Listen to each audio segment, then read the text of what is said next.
Good morning వెస్టేజన్, good morning. So Vestige travel fund ద్వారా ఈరోజు లండన్ రావడం జరిగింది. సో లండన్లో ఇక్కడ మన స్టేడియంలో ఉన్నాం. సో ఈ స్టేడియం అన్నది చాలా అద్భుతంగా ఉంది. ఇక్కడ లార్డ్స్ స్టేడియం చాలా అంటే చాలా అద్భుతంగా ఉంది. సో నా లైఫ్లో ఇలాంటి కంట్రీ వస్తానని కూడా నేనైతే అనుకోలేదు.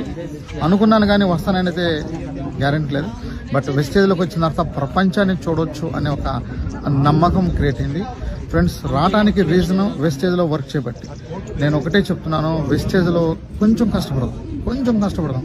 కష్టపడితే ప్రపంచాన్ని చూడవచ్చు, ఆర్థికంగా మనం నిలబడవచ్చు, హ్యాపీ లైఫ్ని చూడవచ్చు. ఇంతకంటే లైఫ్లో ఏం కావాలి? డియర్ లీడర్స్, మీ అందరికీ నేను చెప్పేది ఏంటంటే ఈ వీడియో రూపంలో, సో ఒక 2 years సాక్రిఫైస్ చేయండి, కష్టపడండి. 2 years కష్టపడితే సో ఎంత హ్యాపీ లైఫ్ అంటే ప్రపంచాన్ని చూసే అదృష్టం ఒక వెస్టేజ్లో ఉంది. సో 2 years మీరు సాక్రిఫైస్ చేయండి.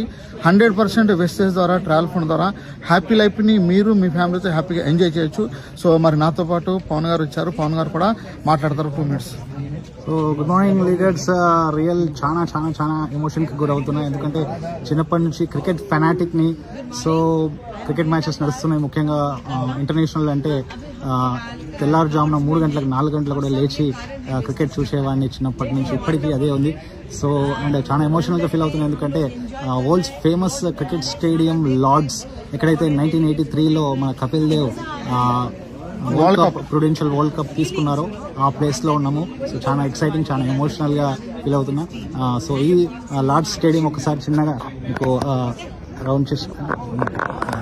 సో చూడండి ఎంత అద్భుతంగా ఉంది Lord's stadium. This is the power of vestiges, right?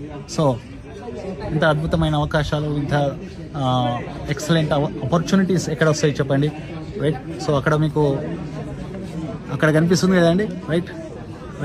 ఆ ప్లేస్లో వరల్డ్ కప్ తీసుకోవడం జరిగింది కపిల్ దేవ్. సో అట్లాంటి అద్భుతమైన అవకాశం మనకు వెస్టీజ్ ద్వారా ఇవన్నీ చూడడానికి, దేశాలు తిరగడానికి వస్తుంది. So take a decision friends, rock it and come with us. Thank you. Wish well. Thank you.